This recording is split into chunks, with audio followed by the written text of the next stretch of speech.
नमस्कार। 27 नक्षत्रों की श्रृंखला में आज हम सबसे पहले पूरा विश्लेषण, पूरा एनालिसिस अश्विनी नक्षत्र का करेंगे। बहुत लोगों की डिमांड है और इसमें देखिए आप वैरायटी क्या क्या मिलेगी आपको। महादशाओं का फल, अश्विनी नक्षत्र के दुष्प्रभाव और प्रभाव, इसके साथ साथ इनकी महादशाओं का वर्णन विस्तार से, जो जो चीज आपके मतलब की है सब सुनने को आपको मिलेगी। जो दूसरी राशि वाले हैं वो भी इसको सुन सकते हैं, उनके लिए भी लाभप्रद होगा। जैसे कि कर्क राशि, सिंह, धनु और वृश्चिक राशि वाले भी इस बात को ध्यान से सुने तो और भी अच्छा रहेगा। आइए शुरू करते हैं। अश्विनी नक्षत्र के 4 चरण होते हैं। पहला चरण है,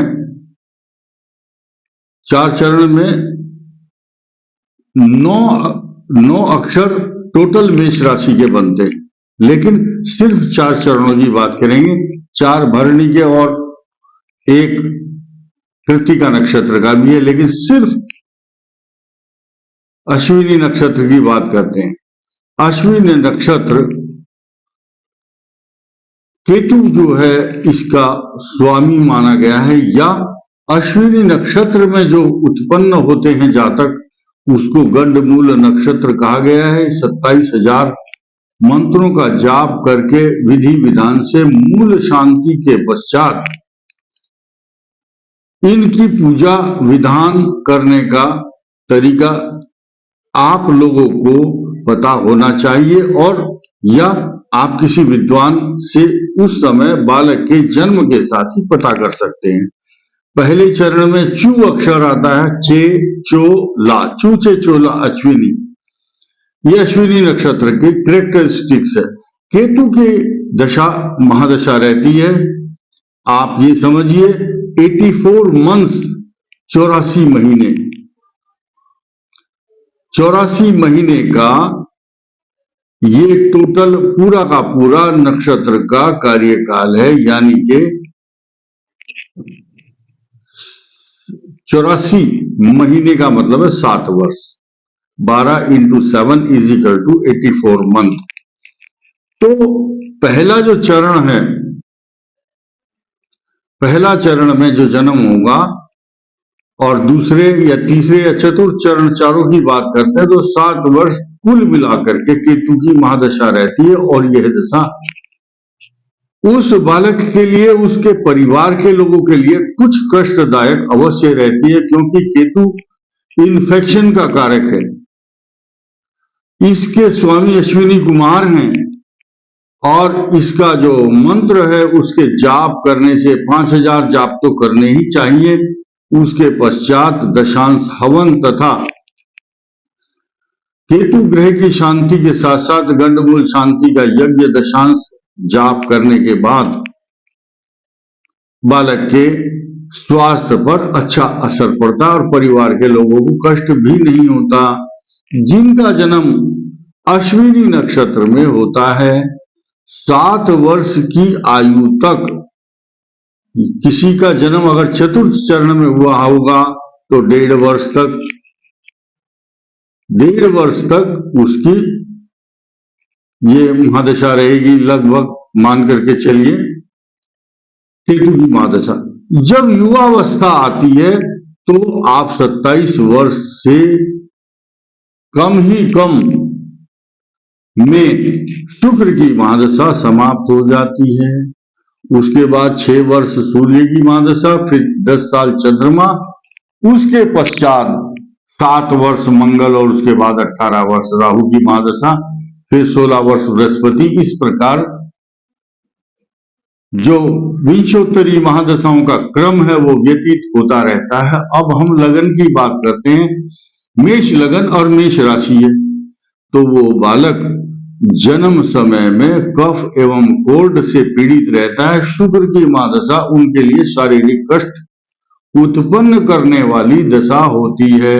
सूर्य दशा अच्छी रहती है, बल्कि चंद्रमा की दशा में उनको आभूषण, पैसा, मान सम्मान सब कुछ प्राप्त होता है। मंगल की दशा में चोट आदि बीमारी, कष्ट ऑपरेशन या सिर में घाव, नेत्रों की पीड़ा रहती है, राहु की दशा शुभ फल देगी और बृहस्पति भाग्य को वृद्धि करता है। शनि की दशा में राजा जैसा सुख मिलता है। जो फल मैंने कहे हैं वो शुक्र की दशा के खराब फल बताए गए हैं, क्योंकि फल दीपिका, लगन चंद्रिका या लघु पाराशरी जैसे बड़े बड़े ग्रंथ विश्लेषण करते हैं कि मेष लगन और मेष राशि का द्वितीय भाव और सप्तम भाव मारक होता है, इसलिए मृत्यु तुल्य कष्ट भी शुक्र की महादशा में मेष राशि वालों को, अश्विनी नक्षत्र जिनका है उनकी बात कर रहे हैं।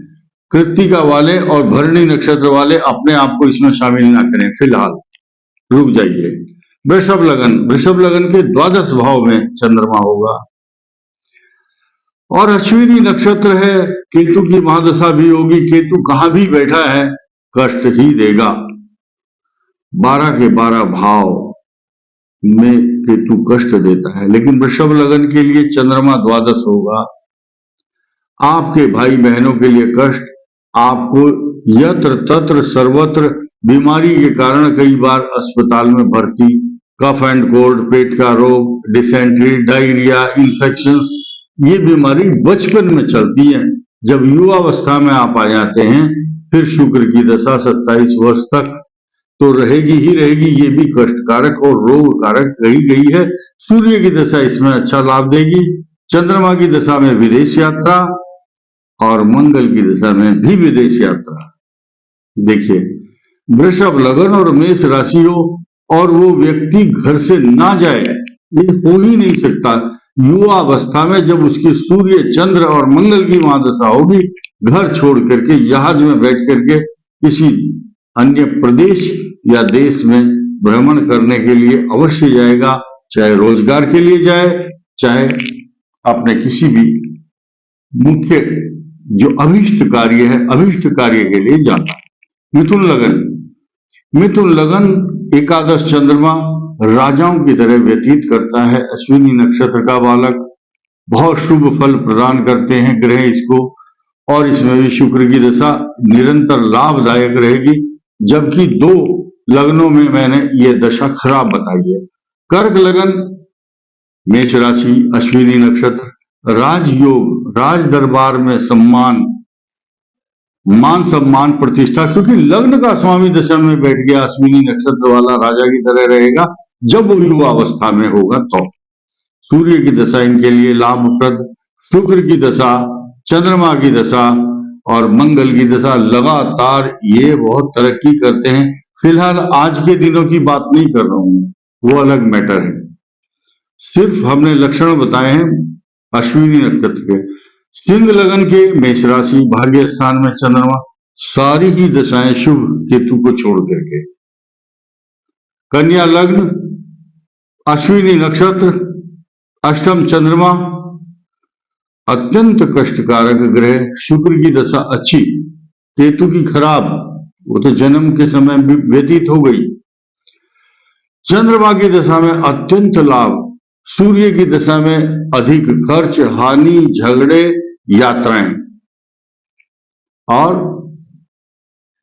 मंगल दशा अत्यंत कष्टदायक, पीड़ादायक, चोट आदि परेशानी, नेत्र पीड़ा, सिर में रोग, सिर में चोट आदि की समस्या रहती है। तुला लग्न, मेष राशि, अश्विनी नक्षत्र, सप्तम में चंद्रमा, पढ़ी लिखी पत्नी मिलती है जीवन में, नौकरी करने वाली, अच्छा मान सम्मान देने वाली, बशर्ते कि वहां पाप ग्रह केतु जैसा कोई ग्रह ना हो, राहु जैसा ग्रह ना हो, ग्रहण या योग ना हो। तो शुक्र की दशा कुछ कष्टकारक, रोग कारक, अनिष्ट कारक होती है, लेकिन आगे जितनी भी दशाएं हैं, सूर्य, चंद्र, मंगल, राहु, अत्यंत शुभ और लाभप्रद दशाएं रहती हैं। सिर्फ गुरु की दशा आगे चल करके कष्ट देती है, लेकिन भाग्य की वृद्धि भी करती है।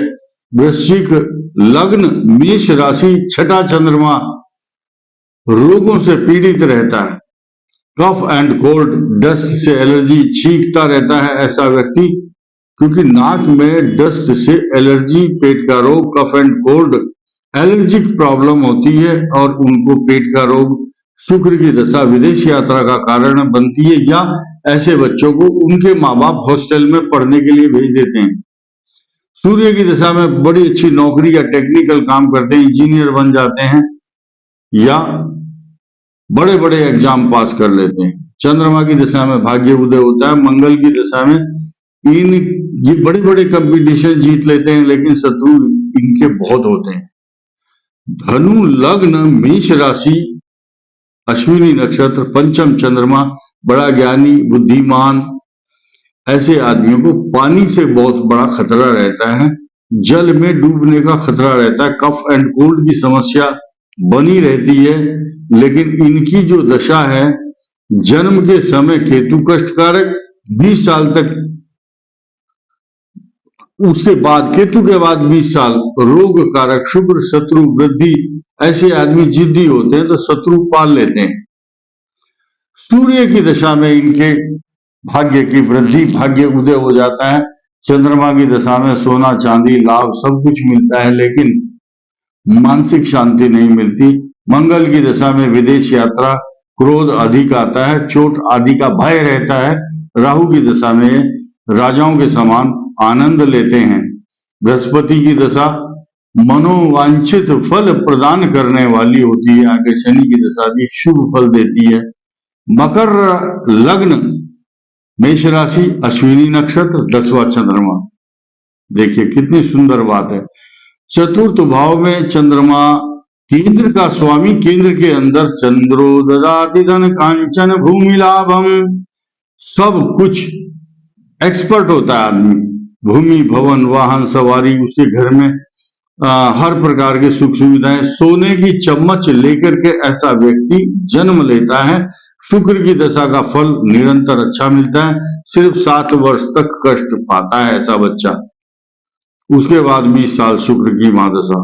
फिर सूर्य की दशा में नेत्र पीड़ा, कष्ट, चोट, बीमारी, परेशानी, लेकिन उसके बाद विवाह इतने अच्छे खानदान में होता है, ये बालक तरक्की करता है, आगे सब दशाओं का अच्छा फल प्राप्त करता है। कुंभ लग्न मेष राशि अश्विनी नक्षत्र 3रे स्थान में चंद्रमा, बड़ा पराक्रमी बालक होता है। इसकी जो महादशा है, केतु की दशा खराब रहती है, लेकिन उसके बाद सारी दशाओं का फल इसको राजा महाराजाओं की तरह सुख प्राप्त करने में ही प्राप्त होता है, क्योंकि इनके भाग्य स्थान पर चंद्रमा की पूर्ण दृष्टि होती है। अगर कुंडली में बृहस्पति भी अच्छा है या गजकेसरी योग है तो राजा के समान सुख प्राप्त करते हैं। मीन लग्न मेष राशि, धन स्थान में चंद्रमा है आपके, बड़ी अच्छी वाणी, सुंदर और संचित धन, यानी कि जो धन आप कमाते हैं उसका स्थान है 11वां, और कमा करके जिस पिटारे में रखते हैं, जो बैंक बैलेंस है, वो है 2nd हाउस, वहां पर चंद्रमा, हीरा मोती, पैसा, आपका बैंक बैलेंस, आपकी एफडियां, एफडी का मतलब फिक्स डिपॉजिट, धन लाभ खूब होता है। और आपको केतु की दशा जन्म के समय कुछ कष्ट रहती है 4-5 साल, लेकिन उसके बाद शुक्र की महादशा धीरे धीरे आपका पराक्रम बढ़ाएगी। जब आप अपने पैरों में खड़े हो जाते हैं तो शत्रुओं से मुकाबला करने लायक हो जाते हैं। जैसे शेर का बच्चा धीरे धीरे बड़ा होगा, उसके बाद जब चंद्रमा की महादशा आएगी तो आप धन, दूध, घी, शहद, अच्छा खान पान, अच्छे अच्छे वस्त्र परिधान पहन करके आप जब निकलेंगे तो आपकी पर्सनालिटी बड़ी उत्तम रहेगी। मंगल की दशा आपके लिए भाग्य उदय कारक होती है। राहु की दशा आपको कष्ट नहीं दे सकती, क्योंकि मीन लग्न है आपका, मेष राशि है।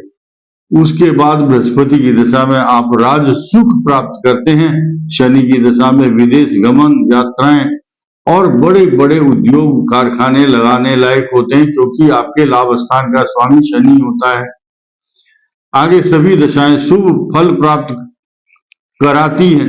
तो ये बात इसलिए आज हमने अश्विनी नक्षत्र को पकड़ा है। लोग भ्रम डालते हैं कि अश्विनी नक्षत्र, गंडमूल नक्षत्र कष्ट कारक है, ऐसा बिल्कुल नहीं है। और जो 12 के 12 लग्न हैं और चंद्रमा कहाँ स्थित है, उन सब पर मैंने चर्चा की है। तो इस वीडियो में इतना ही। धन्यवाद, नमस्कार।